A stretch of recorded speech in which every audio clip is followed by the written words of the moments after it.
they forget that reading the coalitions, reading the informal power structures are as important, sometimes even more important than the quality of the work they're doing. The person who cries with the loudest voice without necessarily having a justified reason for crying gets the attention. Because the moment you own that mistake, nobody can be undermining you because you've actually held it. Organizational politics is about how we operate, the rules of engagement in the workplace, and there are really good outcomes of organizational politics as well as quite damaging ones.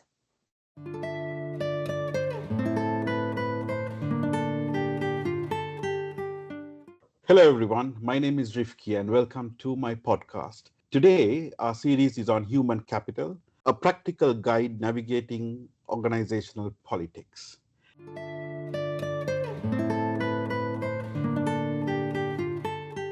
I would like to welcome Dr. Shaheena Janjuha-Jivraj to introduce herself. Hi, Rifki. It's good to be with you today. And thank you for having me, especially as we're going to have a great conversation about human capital. I am an executive coach. I am also an adjunct faculty for a number of global business schools. I'm a published author. I write for Forbes, and I'm also in the process of setting up an edtech business in the space of leadership and development. So there's a lot there to keep me busy, but I'm particularly excited to talk to you about my experiences in coaching and facilitating leaders, particularly in the space of getting the best out of their teams. Thank you so much. So today's podcast, I know it's a very complex subject. It's a very touchy subject. It's to advise our audience, advise our HR folks on how to succeed in situations like this, how to manage situations like this. And I think with your experience and your exposure across the Middle East and Europe would definitely add value. There's a lot to take on this. So let's go straight into this. Let's start with our first segment. Let's define what is organizational politics. What is it about, to be honest?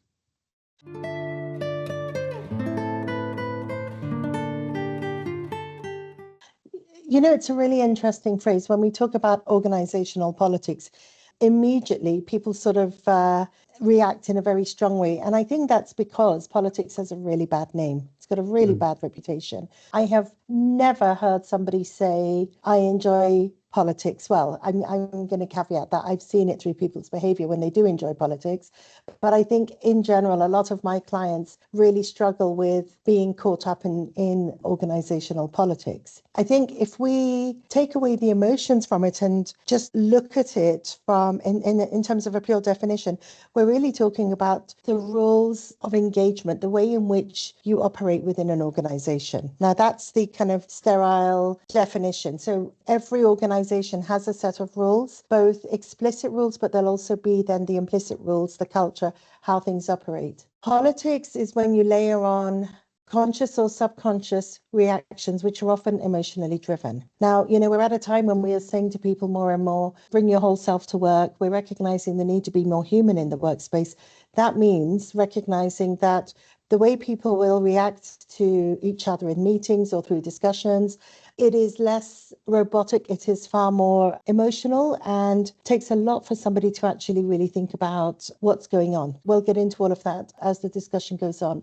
But I think the most important piece here, really, Rifki, is organizational politics is about how we operate, the rules of engagement in the workplace, and there are really good outcomes of organizational politics as well as quite damaging ones.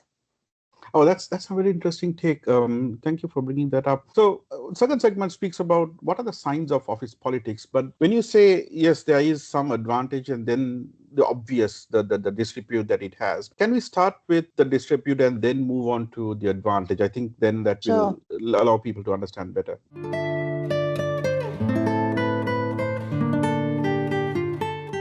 Yeah, and I think the way I think about politics, and when I'm working with clients, the way I help them think about it, it's almost like a continuum, right? So you've got extremely negative to extremely positive, and there's even a bit in the middle that's quite neutral. So if we start with the extremely negative, the really destructive ones, you know, we're talking about people who sabotage each other's work. Somebody might take ownership of their colleagues' work, credit theft. So I've not pulled my weight, or maybe I have done the work with my team, but I make sure that I take credit for the team rather than being seen as a team player. It might also be strategically leaving people off email threads. I mean, we are obsessed with emails being sent to anybody and everybody. And then you accidentally on purpose remove somebody from the email thread so that they're left out of the conversation. That can also extend to leaving them out of meetings. That may be important. It can also be about weaponized information. So here we're talking about if somebody is new or emerging into a leadership role, and it can be across the pipeline. I'm not necessarily talking about senior leadership. It can even be at team leadership.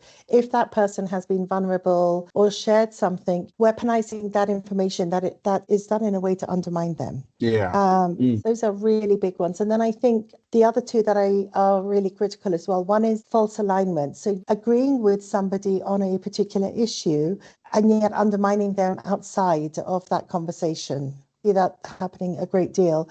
And then the final one, manufacturing urgency. Yes. So creating a false deadline, which pushes the agenda through or pushes a decision through without really giving people or the team a chance to actually have a discussion and to object and go through the process. And particularly in times of crisis, this is one that can be quite common. So, if you look at the range of these things, some of it's quite manipulative. It can be quite self-serving from a very narcissistic perspective. Others might be sort of feeling insecure or unsure about things and then just trying to get things done because it's a reaction to the wider environment. So that's the negative. Yeah. The neutral ones are kind of interesting, right? Because we accept that politics is about understanding the way an organization works, then actually being able to understand how that organization operates is really important. And it can be, for example, things such as where decisions are made. In my field of work, we spend so much time with emerging leaders, talking to them and helping them understand not all decisions are made in meetings. And it's always that, people suddenly look at you and think, yeah, I've seen that, but I hadn't quite joined the dots on that. And recognizing that a lot of the conversations that happen before the meetings are usually where decisions are taken. I remember very early on in my career, somebody kept talking about teeing up certain people. I had no idea what that meant. And it took me a while to go away, do my research, understand that this was about getting everything in place in order for that decision to run smoothly in a meeting. Now, that's politics, right? Yeah. And it's not necessarily a bad thing. You've just got to understand where those decisions are being made. If you've got a manager who is challenging, and we know that for a number of, in many cases, managers can create like a sticking block for career progression. Yeah. So we then talk about building your network, your social capital beyond your manager. We do this particularly for women because there's a lot of research that talks about the barriers for managers in terms of career growth.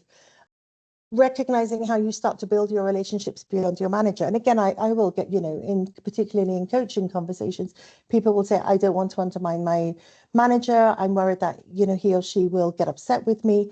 But it's always stepping back and saying, okay, I have to manage multiple layers of relationships in order for my career to progress. So this is about understanding the rules of the game, because if I'm not doing it, the person next to me is doing it, and he or she is certainly going to get the promotion that I wanted. Yeah.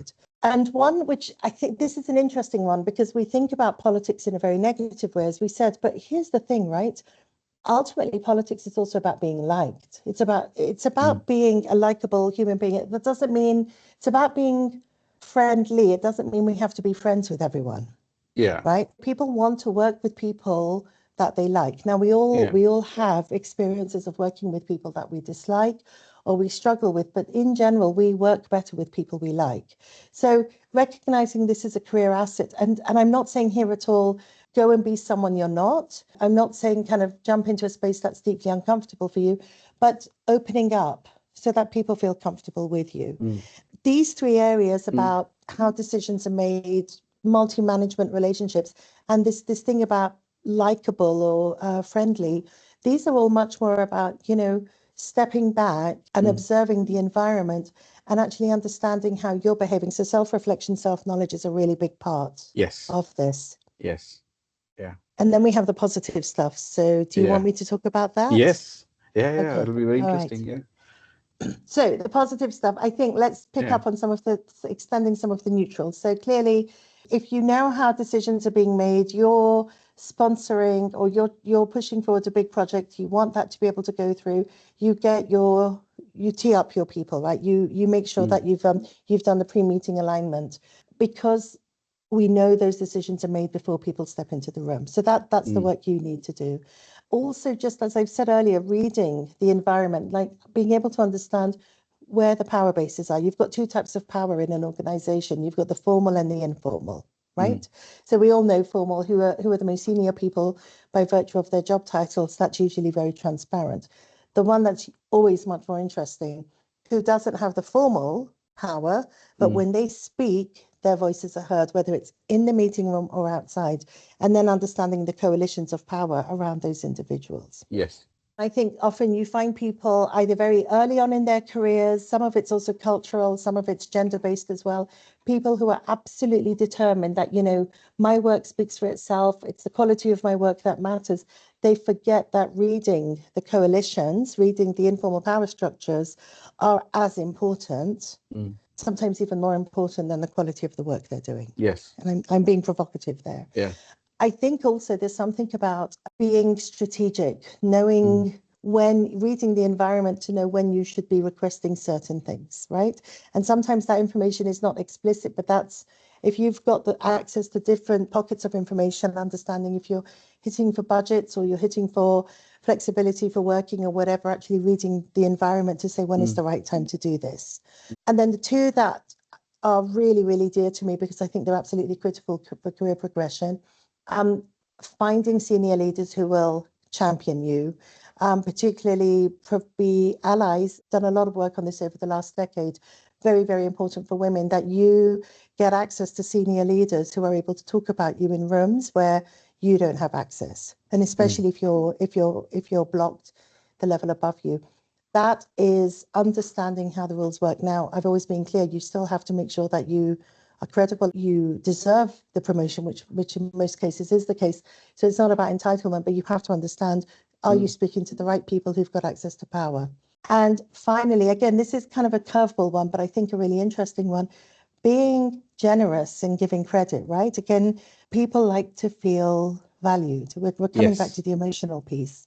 So if an extreme negative is team, credit stealing, taking the credit for your team, the opposite is actually saying, I am grateful for what the team's done. I acknowledge their contribution.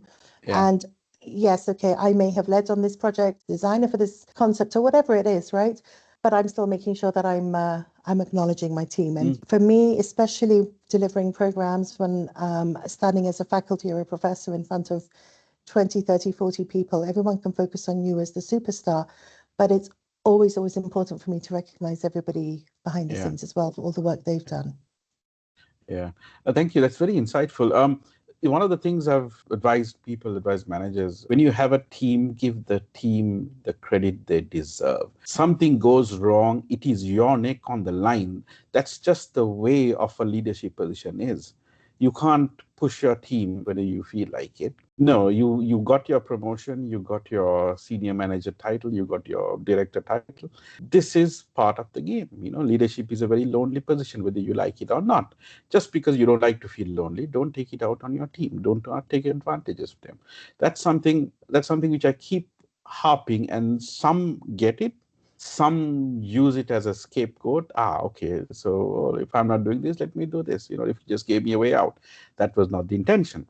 It's important for teams to align so that when they come for a meeting, that everyone is aware and not caught by surprise. So when you said the positive side, that really rang a bell. So thank you so much. So now we move on to the third segment, strategies for navigating organization politics. I know you touched upon it, but maybe we could do it as like a quick fire session, what to do, what not to do.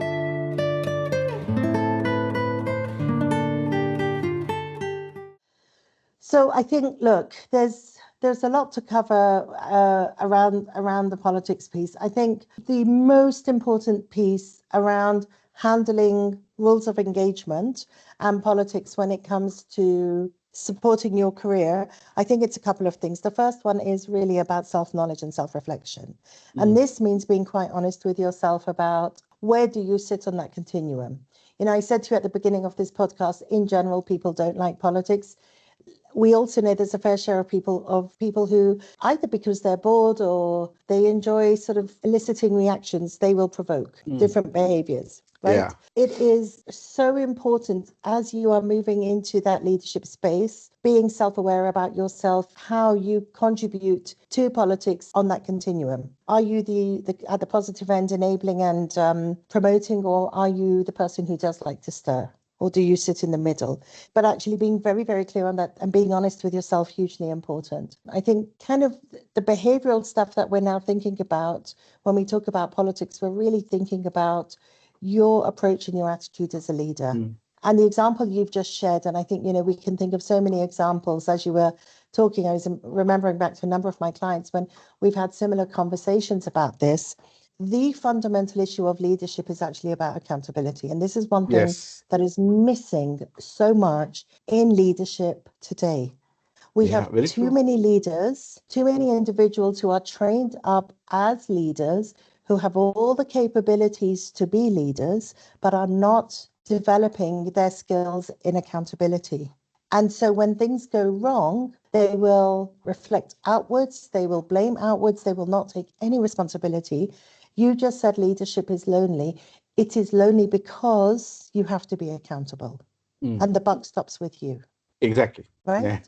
Yeah. And as a leader, the best leaders I have worked with, the best leaders I have had the opportunity to coach, the best leader I've wanted to be is a leader who takes accountability. So when things go wrong, they are able to say, okay, it went wrong. I made this mistake. Doesn't matter how they say it, how explicit or vulnerable they can or can't be, but to acknowledge that things could have been done differently, they are able to actually move into that space of showing what good behavior, what good performance looks like.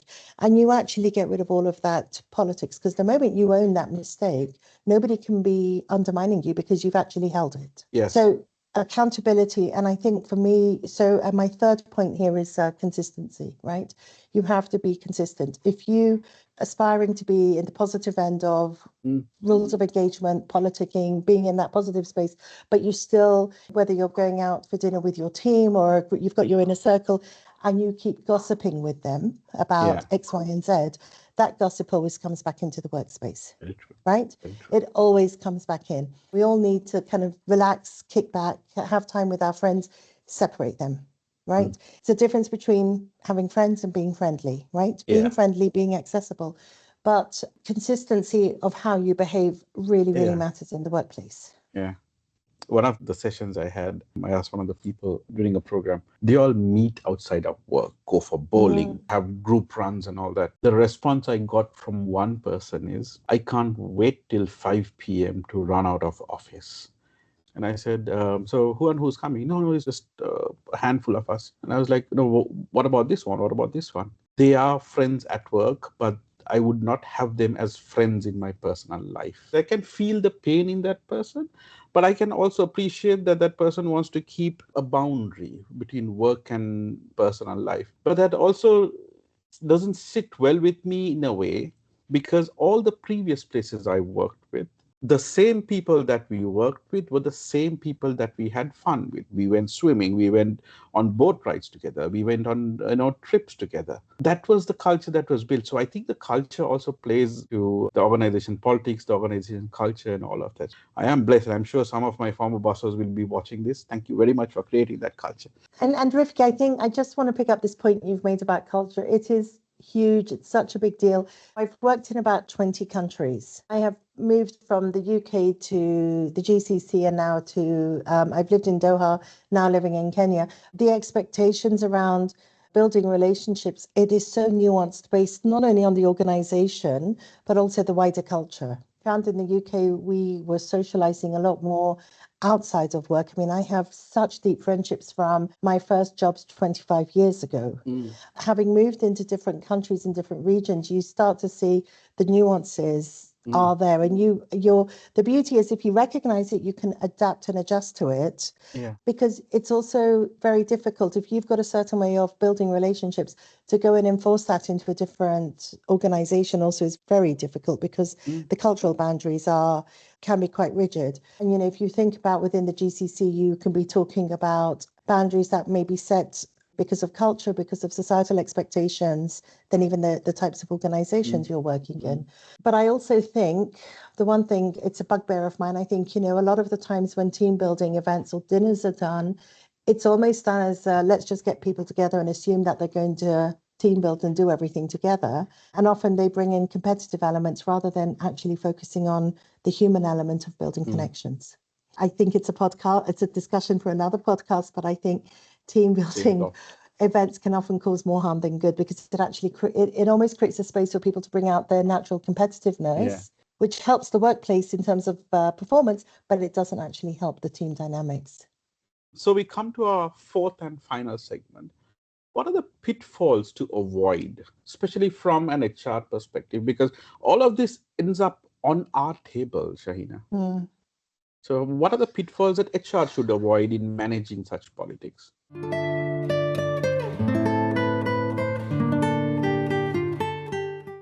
I think HR is in a very, very difficult position, because the role of a HR professional is to be there to support the team, to kind of create this, support the cohesiveness of this environment, and at the same time take on board complaints and deal with the disciplinary measures that go into place.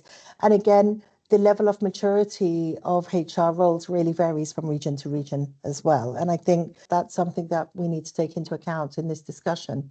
One of the things I have seen close up have been where HR are sort of manipulated into taking action as a result of politics without necessarily garnering all the information beforehand. So things escalate very, very quickly. There might be personality clashes, personal conflicts, and it gets escalated to the leadership very quickly.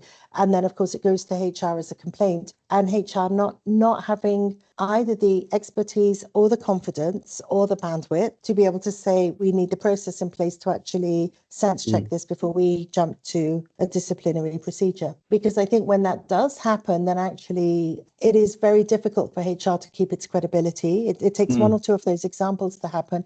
HR then loses its credibility.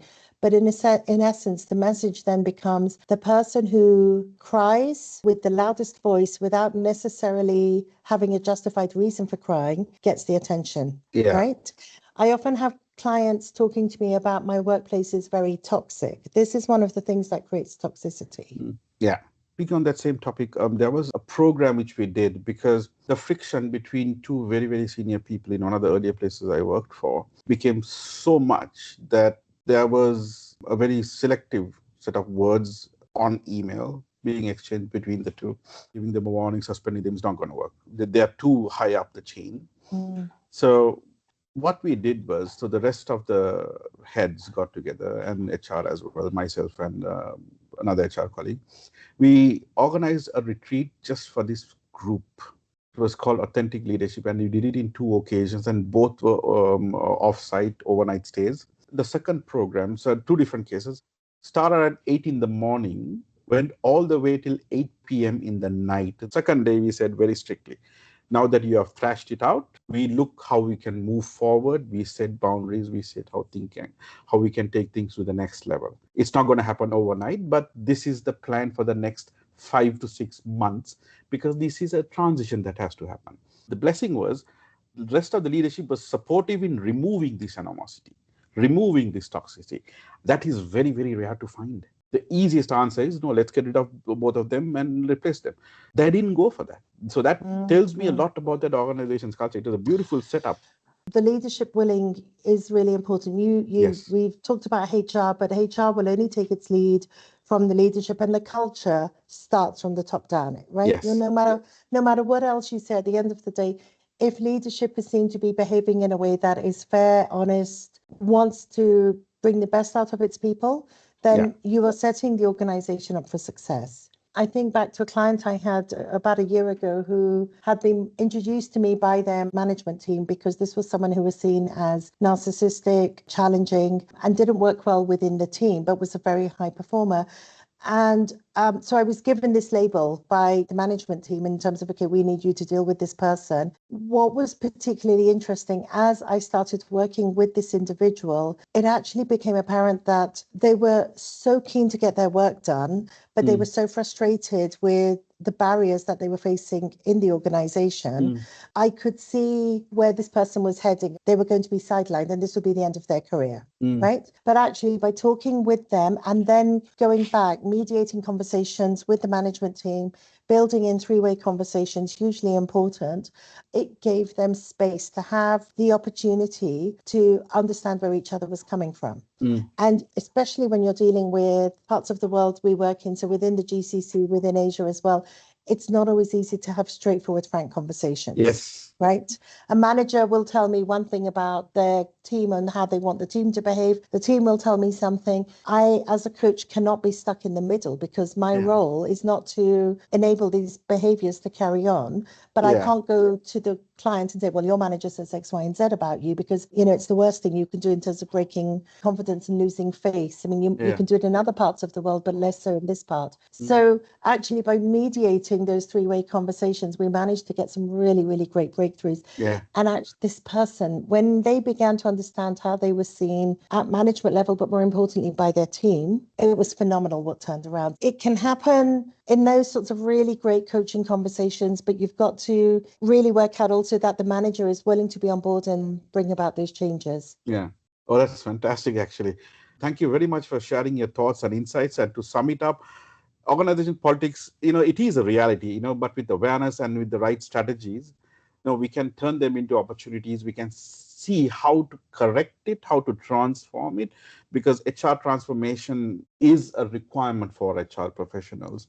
Some have it, some don't. And I hope this podcast gives them ideas how to become a transformational HR professional. So, Shaheena, I would like to invite you to give your closing remarks for our viewers. Thanks, Rifki. It's a really difficult time for most people in most organizations. I think for HR, it's really tough. For leaders, it's tough. We've gone past the VUCA volatility environment. We're in this place of Barney, which is about being brittle. It's about anxiety, nervousness, and irritability. And these are really, really deep-seated emotions. I think we also know trust in leadership is at an all-time low. So things are not great, which means it is easy to sink into a more negative space. But actually, just by being able to step back, look at the bigger picture, and ask ourselves the questions, what can we do to make this better? As a HR person, what am I missing here? What can I do if I have a leader who is insistent on creating a toxic environment? If I can't build the support mechanism, then actually, should I be in this environment? That's, you know, a conversation. But also, if things are in place and if the leaders are have got the right ambitions, but it's still not working, what do we need to do to just calm down some of this irritability and nervousness? Because unfortunately, this is the world we're living in right now. So let's find a way to help people play to their best rather than sink to their worst. Thank you so much. And to our viewers, thank you very much. Please reach out to myself and Dr. Shaheena. On the description below, I will share the LinkedIn and I will share the website details. And Dr. Shaheena will be looking into our comments YouTube channel. Please leave a comment with what you want to hear, because you're looking at an expert who's worked across 20 countries, all the way from Europe to the Middle East to Africa. There is a lot that people can reach out to and learn from us, and they can reach out to me as well from the HR, from the organizational development perspective, and we are ready to help. Thank you very much. Please like, share, subscribe, comment below, and look forward. We will see you on our next podcast. Thank you.